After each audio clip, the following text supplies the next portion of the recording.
네, 증시 프리즘 박찬희 기자와 함께합니다. 박 기자, 오늘 미국도 우리 증시도 다 이렇게 별로 좋지가 않았는데 아무래도 연준 의장 발언 때문이다 이런 얘기를 많이 하더라고요. 5월에 빅스텝 가겠다. 이건 사실 근데 좀 그동안 좀 유력하게 얘기가 나오던 건데 이렇게까지 충격을 받을 일이었나 싶기도 한데요. 맞습니다. 사실 이 미국 조기 긴축에 대한 우려는 증시에 어느 정도 선반영된 것은 맞습니다.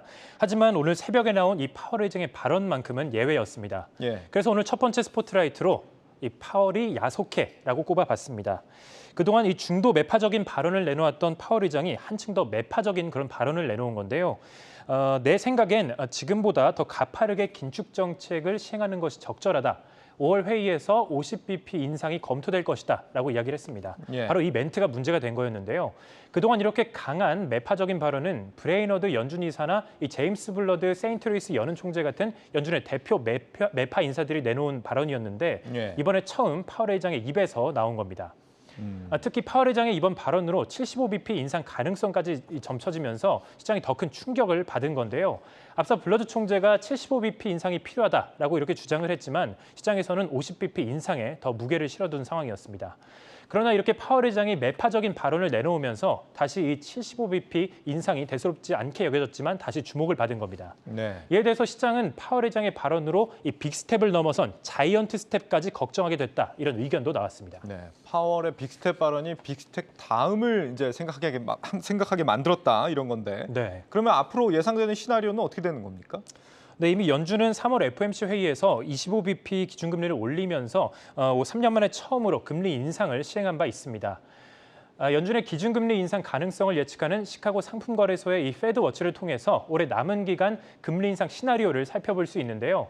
가장 가능성이 높은 것을 뽑아서 정리해봤습니다. 차트를 통해 보도록 하겠습니다.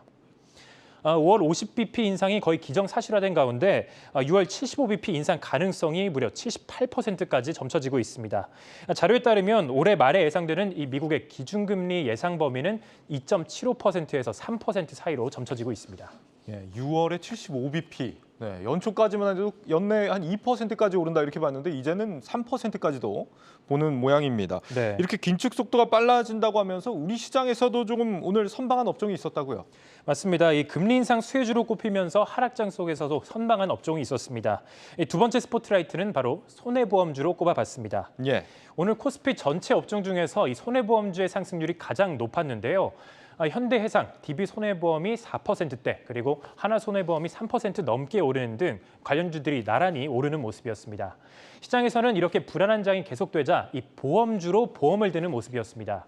코스피 지수에 편입된 전체 27개 지수 중에서 올해 보험 지수의 상승률은 이 철강 관련 업종에 이어서 3위를 기록했습니다. 13.48%로 높은 수치였습니다. 보험주로 보험을 들었다. 네. 금리가 오르면 보험사에 어떻게 좋은 겁니까?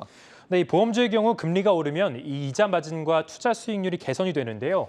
여기에 과거 고금리 환경에서 고정금리로 판매됐던 상품에 대한 부담도 줄어들기 때문에 수혜주로 꼽힙니다. 이 중에서도 투자 수익률 개선이 가장 주된 요인으로 꼽히는데요. 보험사들은 보통 채권을 통해 자산을 운용합니다. 채권 금리가 금리 상승으로 인해 반사 이익을 누리게 되고 이것이 보험사들의 투자 수익률 개선으로 이어져서 주가의 호재가 됩니다. 보통은 이제 보험사가 생명보험도 있고 손해보험사도 있고 그런데 오늘 오른 거는 손해보험주였습니다. 이건 왜 그런 걸까요? 맞습니다. 또한 보험사 중에서 오늘 생명보험주들이 부진했던 반면에 이 손해보험주들이 강세를 보였던 그 이유는요. 네. 바로 실적이 좋았기 때문인데요.